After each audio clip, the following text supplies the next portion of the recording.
નમસ્કાર ખેડૂત મિત્રો, હું છું સુભાષ ચોથાણી, કૃષિ નિષ્ણાંત જુનાગઢ. આજની કૃષિ માહિતી મિત્રો, આજની કૃષિ માહિતી આપું એ પહેલાં જે મિત્રો પહેલી વખત આ ચેનલ જોતા હોય તેઓએ આ ચેનલને લાઇક આપી, સબસ્ક્રાઈબ કરી, સાથે સાથે તમારા જેટલા પણ ગ્રુપ હોય એમાં શેર કરજો, જેથી કરીને તમારા સગાવાલાઓને ખેતીવાડીની માહિતી મળી રાખે. મિત્રો, આજે હું જે ખાસ ચર્ચા કરવાનો છું એ આપણો જે ગુજરાતનો અગત્યનો રોકડિયો પાક એવો તુવેર પાક વિશે માહિતી આપવા માટે જઈ રહ્યો છું.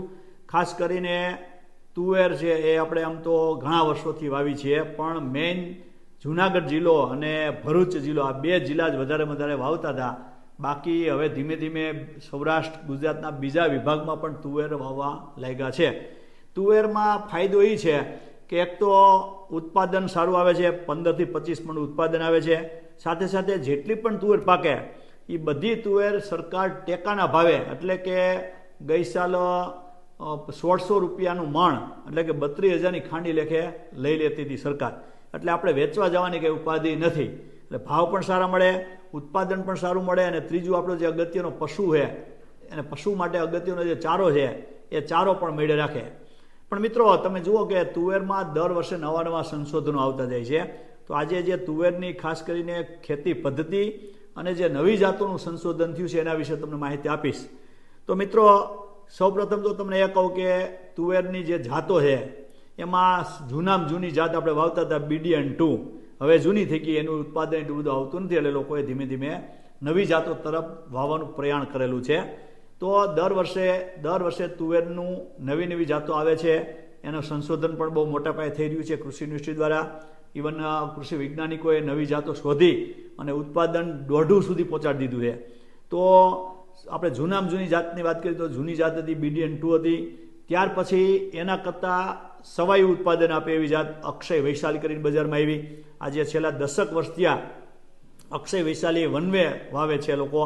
એમાં ખાસ કરીને દાણો સફેદ હોય છે અને BDN2 જેવડો જ સાઇઝનો હોય છે, એટલે એની ડિમાન્ડ વધારે હોય છે. અને પાછું એમાં સુકારાનું પ્રમાણ બિલકુલ ઓછું હોય, એટલે લોકોને ઉત્પાદન પણ વધુ મળે.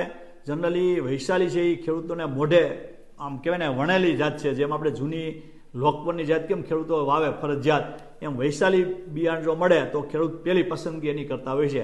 એમાંય ખાસ કરીને ભરૂચ અને ડેડિયાપાડા તાલુકો તો 100% વૈશાલી જાત જ વાવે. ત્યાર પછી જે નવા જે બિયારણોની સંશોધનો ચાલુ રહ્યા એમાં ખાસ કરીને જે જાતો આવી એમાં એક આવી છે GJP1, જે આપણે સાવજના નામે ઓળખીએ છીએ. તો એ વેરાયટી વૈશાલી કરતાં થોડીક મોડી પાકે, પરંતુ ઉત્પાદન સારું છે એનું. અને એમાં એક ખાસ ધ્યાન રાખવાનું છે કે SMD એટલે કે સ્ટરીલિટી મોઝેક વાયરસ નામનો જે છેલ્લે વાયરસ આવે એ વાયરસ ન આવે એનું આપણે ખાસ ધ્યાન આપવું પડે. તો એ વેરાયટી એવી. ત્યાર પછી અક્ષય કંપનીએ ગઈ સાલ નહીં આગલી સાલ એટલે કે ત્રીજે વર્ષે અક્ષય ગંગા કરીને જાત આપી, જેનું પણ ઉત્પાદન ખૂબ જ સારામાં સારું આવ્યું. એ જાતનું જે કહેવાય ને મિનિમમ ઉત્પાદન 18 મણ, વધુ ઉત્પાદન 28 મણ સુધી આવેલું. એટલે એ વેરાયટી પણ ખેડૂતોમાં લોકપ્રિય થઈ. અને એમાં ફૂલ પીળા હોય છે, દાણો જે વૈશાલી આવે એની જેમ સફેદ હોય છે પણ થોડોક મોટો હોય છે દાણો, એટલે એ વેરાયટી લોકોને ગમી. પરંતુ પાણીવાળો વિસ્તાર હોય, એટલે કે 170 થી 80 દિવસે પાકતી હોવાથી, એટલે કે મોડી પાકતી હોવાથી એ જાત પાણીવાળા વિસ્તાર માટે ખાસ ભલામણ કરવામાં આવેલી છે. હવે જે નવી જાત આ વર્ષે અક્ષય કંપનીએ બહાર પાડી એની વાત કરું તો એ જે જાત છે એનું નામ છે અક્ષય સદાબહાર. એટલે કે અક્ષય સદાબહાર જે આવી રહી એમાં ખાસ કરીને દાણો સફેદ જ છે, એના ફૂલ છે પીળા છે. અને આ જે જાત છે એનું અત્યાર સુધીની જેટલી પણ જાતો આવે, BDN2 આવે, વૈશાલી આવે, સાવજ એટલે કે GJP1 આવે કે ગંગા આવે, એ બધી વેરાયટી કરતાં એનું ઉત્પાદન હાઈએસ્ટ છે. એટલે આ વેરાયટી મૂકવામાં આવી છે. સાથે સાથે એના જે પાકવાના દિવસો એ આપણે અક્ષય ગંગા કયો કે GJP1 કયો કે સાવજ કયો એની હારે જ છે, એટલે કે 170 થી 180 દિવસ પાકવાના લેશે. એટલે કે પાણીવાળા વિસ્તાર માટે ખાસ ભલામણ છે. અને આ જે જાત છે એમાં મોટો ફાયદો એ છે કે એક તો બધી જાતો કરતાં ઉત્પાદન હાઈએસ્ટ છે. સાથે સાથે એનો સિંગનો જે કલર છે એ કાળો હોવાથી એમાં લીલીયળ અને કે જે ફ્રૂટ ફ્લાય કહેવાય કે પોડ ફ્લાય કહેવાય એનો ડેમેજ ઓછું લાગે, કેમ કે કાળી સિંગને લીધે એના ફૂદા છે એમાં એની પર ઈંડા ન મૂકે, એને લીધે એમાં એ જીવાતનો સારામાં સારું નિયંત્રણ છે ઓટોમેટિક કુદરતી રીતે. એટલે આ જાત છે એનું ઉત્પાદન પણ સારું છે. સાથે સાથે એમાં જે જીવાતનું પ્રમાણ પણ ઓછું છે. અને સારામાં સારો એનો પ્લસ પોઈન્ટ હોય તો એ જે જાત છે એ તમારે એકદમ સાવરણીની જેમ સિંગું લાગે, એટલે કે તોરણની જેમ તોરણ આવે ને તોરણ એ ટાઈપની સીંગું લાગે, છૂટક છૂટક છૂટક છેક સુધી લાગે, એટલે એને લીધે એનું ઉત્પાદન વધુ આવે છે. અને આ જાત છે એ કહેવાય ને કે જે લોકોને બિયારણ આ વર્ષે વાવશે એ ચમત્કાર સર્જી દેશે એટલું એનું ઉત્પાદન છે. તો આ બિયારણ તમને જો સદાબહાર મળે તો મિત્રો વાવજો. સાથે સાથે મિત્રો જે તુવેરમાં 2-3 મુદ્દા ધ્યાનમાં રાખવા જેવી વાત કહું તમને, તો એક તો એ કે તમે વાવેતર કરો, જનરલી આપણે મગફળી અથવા સોયાબીનમાં વચ્ચે પારા ઉપર વાવતા હોય છે, અથવા તો એક પાટલું મૂકીને પાટલા વાવતા હોય છે.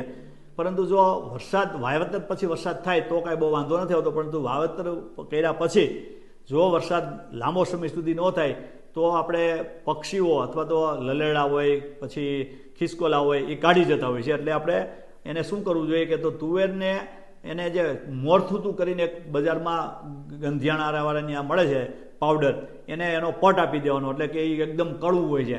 એટલે એને લીધે તુવેરનું જે બીજ છે એ પક્ષીઓ કાઢે નહીં અને આપણે તુવેરનું વાવેતર એટલે ઉગાવો છે એકદમ સારો આવે. તો એક જે તમને આઈડિયા આપવાનો હતો એ હતો. બીજું જે તમને કહું તો ખાસ કરીને અત્યારે એમાં ફૂગનાશક એટલે કે વિટાવેક્સ પાવડર અને બીજું એસડીએમ પાવડર આવે જે ઉગાવો સારો આવે એના માટે, એનું ખાસ પટ આપજો જેથી કરીને ઉગાવો સારો આવે અને વ્યવસ્થિત આવે.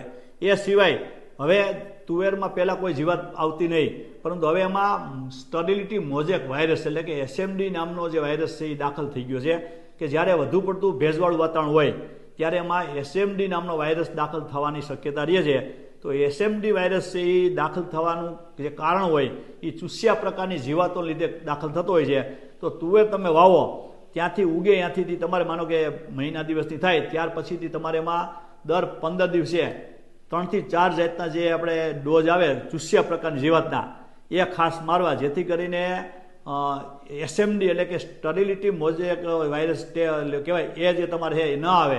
એસએમડી વાયરસ એને લીધે તમારે મેં તમને કીધું એ પ્રમાણે કથીરીનાશક, થ્રિપ્સનાશક, ચૂસ્યાનાશક એટલે આ બધી જે ચૂસ્યા પ્રકારની જીવાતો માટે જે દવા હોય એ ખાસ કરીને આ પછીના વિડીયોમાં કહીશ. તો એનો છંટકાવ કરશો તો તમને અગાઉથી આપણને જે આ વાયરસ નામનો રોગ દાખલ થાય કોઈ પણ વેરાયટીમાં એ ન થાય, રોકી શકીએ. અને એ ખાસ કરીને આપણે દિવાળી આસપાસથી તમારે એનો છંટકાવ ચાલુ કરી દેજો, જેથી કરીને ફૂલ જ્યારે આવે ત્યાં સુધીમાં એનું વાયરસ દાખલ થવાનું પ્રમાણ છે એ નહીવત રહે અથવા તો દાખલ ન થઈ શકે. અને એ પણ ખાસ કરીને જ્યારે ભેજવાળું વધુ વાતાવરણ હોય અથવા તો વધુ પડતું પિયત વ્યવસ્થા હોય ત્યારે આ પ્રશ્ન આવતો હોય છે. તો મિત્રો વધુ ઉત્પાદન આપતી જાતો હોય તો એમાં તમારે વધુ ચાકરી કરવી પડે, વધુ ખોરાક આપવો પડે અને એ પ્રમાણે ચૂસ્યા પ્રકારની જીવાતનું પણ કંટ્રોલ કરજો, જેથી કરીને આપણે જે ધાર્યું ઉત્પાદન છે 18 મણથી 28 મણ લઈ શકીએ. મિત્રો આજે સદાબહારની વધુ માહિતી માટે આપણે નેક્સ્ટ વિડીયો મળશું. ત્યાં સુધી રજા આપશો. આભાર, ધન્યવાદ.